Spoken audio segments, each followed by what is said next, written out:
ke lingkungan lebih 60 dah masuk jadi warga emas. Jadi banyaklah kerja-kerja kita ni, saya sendiri merasakan bahawa kelulusan yang ada ni, yang berjela-jela pun dah tak guna lagi dah. Dah tak ada orang nak kita pun. Nak minta orang nak interview pun orang cakap, you are overqualified, you are too old, awak dah tua kan. Ha? Jadi apa yang ada yang perlu kita minta pada Allah. Cuma Allah saja boleh menolong kita. Masya-Allah. Jadi dari segi soalan bila turning point ya, sebenarnya saya bukanlah nakal dari muda. Saya tak nakal dari muda.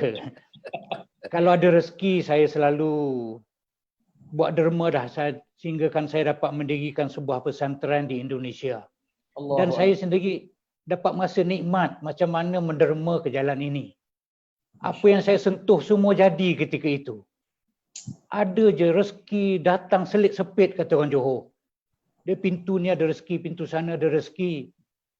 Jadi inilah yang membuat saya pergi mengembangkan sayap saya, pergi ke Afrika. Di Afrika dengan tak ada apa-apa, dengan tak ada kenalan dengan apa semua. Dan insya-Allah sambutan orang sana pun baik. Dan saya dapat menjalankan, membuat beribu rumah saya buat untuk orang susah. Untuk orang susah. Hingga kan kerajaan kita pun lambat nak iktiraf saya. Dia dah tengok baru agak dah buat. Dia fikir baru nak sign. Saya dah buat, saya dah lama dah hampir 25 tahun di sana. Dan hingga kan kerajaan sana menawarkan saya projek buat air. Saya suka dengan projek-projek yang ada social engineering ni. Yang humanitarian in nature. Biar orang dapat air. Air kan penting dalam hidup. Penting pokok untuk binatang, ya, untuk bumi. Projek-projek macam ni saya suka. Mungkin dengan niat ini, maka kerajaan sana beri saya lombong emas. So saya buat emas pula. Benda kita tak minta, benda datang. Jadi dah peringkat umur macam ini, saya pun mikirkan siapa lagi tempat kita nak mengadu. Kerja yang kita buat ni orang tak buat. Kita mengadu pada Allah ajalah. Ya. Dan saya memupuk satu sikap cemburu saya pada orang-orang yang rajin pergi ke masjid. Saya cemburu. Saya cemburu pada orang boleh pergi ke masjid waktu subuh. Itu saya cemburu. Orang boleh mengaji Quran dengan apa? Dengan mudah. Itu saya cemburu. Jadi apa saya buat, dan Datuk Dr. Hassan pun tahu, saya duduk di Masjid Al-Ghufran, situ ada hotel. Ada kamar musafir, saya sewa di situ, dan tiap-tiap malam, tiap-tiap pagi saya dapat pergi subuh, tiap-tiap waktu saya dapat pergi masjid. Ini waktu saya di Malaysia. Saya gunakan waktu saya di Malaysia ni dan umur macam ini, saya gunakan supaya saya dapat banyak ke masjid, boleh mengaji. Kalau saya susah, saya jumpa imam, saya bertanya. Dan di situ saya belajar. Kadang-kadang Datuk Hassan pun saya tanya, Tok, macam mana nak menyebut ayat ni, Tok? Ini nak mati kat mana, Tok? Itulah saya punya. Saya belajar segitu. Sebab dulu sekolah agama ada di Johor, tapi oleh sebab sekolah tu ada pagi petang, lepas darjah 3 masuk jam 4 sampai pukul 4 saya sekolah belah petang. Jadi saya tak dapat sekolah agama. Cuma tahu ayat-ayat mukadam yang untuk dibuat di semayang saja. Itu saja. Tapi banyak salah. Bila jumpa Datuk, saya tanya, Tok, ini tahiyat ni macam mana baca? At-tahiyatul ke, at-tahiyatu ke, yang kami belajar at-tahiyatu, mubarakatu, salah. Semua tu. Tapi bila dah jumpa Datuk Hassan, saya tanya, kata dia, tus tu, kata dia. Jadi, saya belajar situ. Inilah saya belajar cara ini. Saya tidak ada sekolah agama cara formal. Saya belajar di atas kesedaran. Saya cemburu pada orang boleh mengaji Quran. Saya cemburu pada orang boleh pergi masjid setiap waktu. Dan terutama bangun subuh pergi ke masjid sembahyang subuh. Ini saya cemburu. Sehingga, dan kalau boleh saya satu peringkat ni, saya ingin sangat, saya nak memupuk diri saya supaya rindu pada masjid. Allah. Sebab tu saya duduk di masjid. Dan orang semua tak percaya saya duduk di masjid. Saya sewa dah berbulan-bulan dah saya duduk di masjid supaya saya tak lepas daripada masjid. Di Zimbabwe, di Afrika, ialah ada lahan budak-budak Melayu dan kita praktislah, kita berbaik-baik dengan alim-alim ulama di sana. Dan saya pernah pergi di Afrika sama Datuk Hassan, saya kenal kanan Mufti Ming, bawa di sana, dan adalah kita derma. Saya nak berdakwah, saya tak pandai. Mungkin saya dari segi action saja, dari segi tindak laku. Ada satu masyarakat, ada satu kumpulan yang suka buat dakwah dan beri makan pada orang-orang susah. Situ yang beri makan tu saya masuk campur. Dan ramai yang masuk Islam. Orang perempuan masuk Islam. Dan ramai yang bukan Islam dah mula datang mengendik untuk masuk Islam. Allah. Mungkin dia nak makan, tapi dengan cara itu, dia dapat makan tiap-tiap bulan, kita kasih dia kasih barang-barang dapur lah. InsyaAllah cara saya berdakwah macam tu. Tapi untuk saya nak mengeluarkan hadis ke apa, berhujah dalam dakwah, saya tak pandai. Itu saya terus terang. Cuma kalau boleh, saya sekarang ni dalam peringkat untuk mengajak diri saya supaya rindu pada masjid. Allah. Itu sajalah buat setakat ini. Ya. Terima kasih Dr. Hassan Muhammad Ali. Saya rasa saya mendengar pada malam ni amat sebab. Saya nak mengulas apa pun jadi macam buntu seketika. Tuan-tuan yang dirahmati Allah. Bayangkan apa yang beliau kongsikan bersama dengan kita. Masya-Allah. Semua ni tuan-tuan, kita boleh bercakap tuan-tuan, tapi kita nak berbuat. Ya Allah. Dr. Hassan Muhammad Ali. Ya.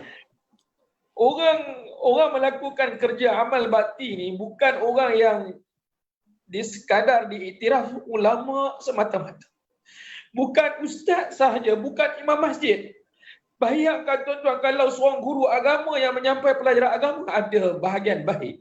Tapi orang yang jadi engineer, yang buat empangan, yang mereka empangan, yang menyalurkan air, orang yang kerja bahagian elektrikal tu tuan-tuan, mereka memikirkan macam mana dapat menyampaikan kepada masyarakat. Air sampai kepada orang ramai, orang ambil wudu, mereka membersihkan diri, itu tak ada pahala tuan-tuan. Bayangkan macam mana tadi bila saya tanya tentang soal turning point itu bermula, beliau kata ada kesedaran. Tetapi dalam masa yang sama hambatan duniawi pun datang. Tapi dalam masa yang sama keadaan diri dan hidup pun juga menuntut untuk sesuatu ke arah yang amat penting dan hebat. Tetapi dalam masa yang sama kesedaran keinsafan itu ada.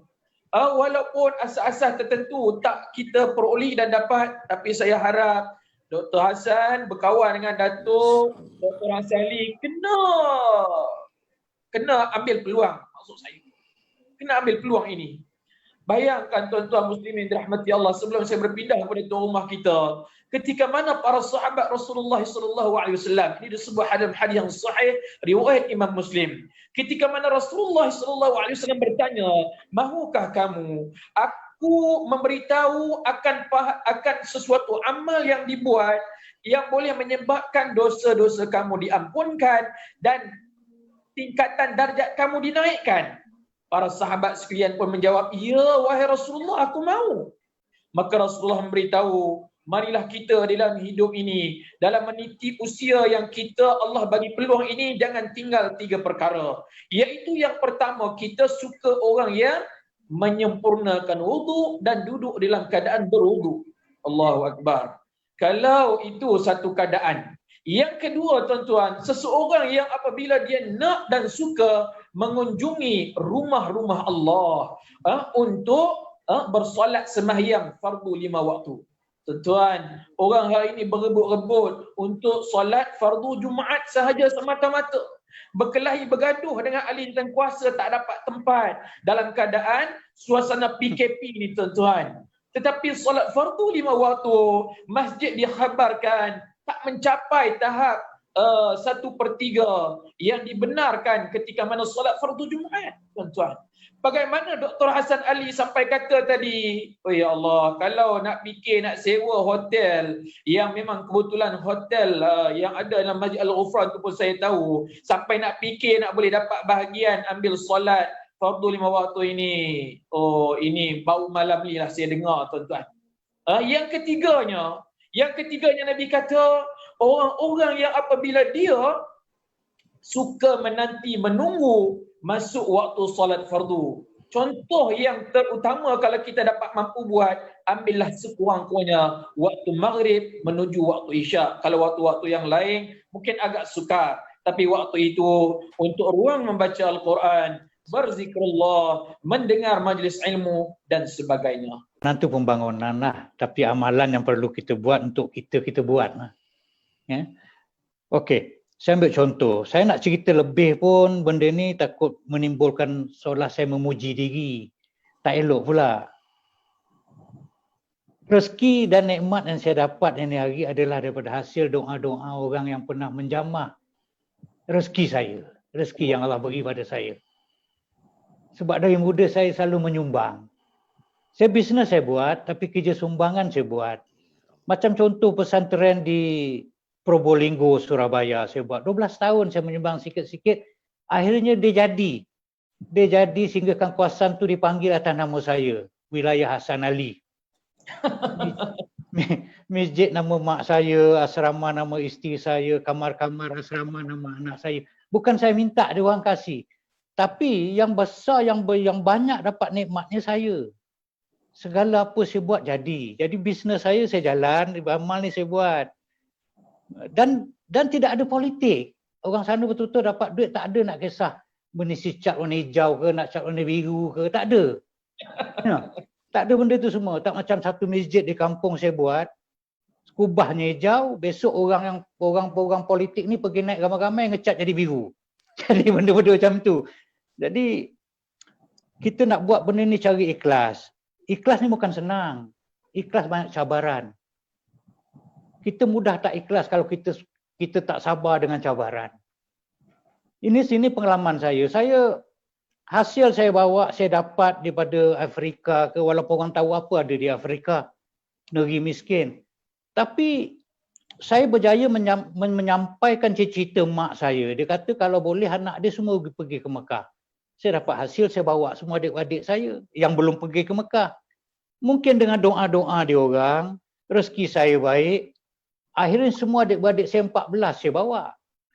Mungkin dengan doa-doa dia orang, laki bini, anak beranak semua saya bawa. Sehingga kan mak-mak saya, sehingga sampai 2 bas lah saya bawa. Tapi kalau saya nak cerita seolah saya macam memuji diri, hilang pula saya punya ini kan. Jadi benda ni semua yang kita dapat sekarang ni, yang saya rasa nikmat rezeki yang saya dapat semua hasil daripada doa-doa orang yang pernah menjamah rezeki yang Allah kasih pada saya. Itulah dia. Jadi saya tak bimbang saya pergi Afrika ke, pergi mana ke, orang cakap tak bahaya. Kata saya kalau kita serahkan diri pada Allah, niat kita baik, insya-Allah orang ramai nolong kita. Dan ternyata ramai orang menolong saya, semua nak menolong. Walaupun dia orang hitam, banyak orang tak percaya orang hitam ni suka menipu. Tapi dengan saya, insya-Allah tak ada, so far tak ada bahaya, semua nak menjaga saya. Yang baik semua nak kasih pada saya.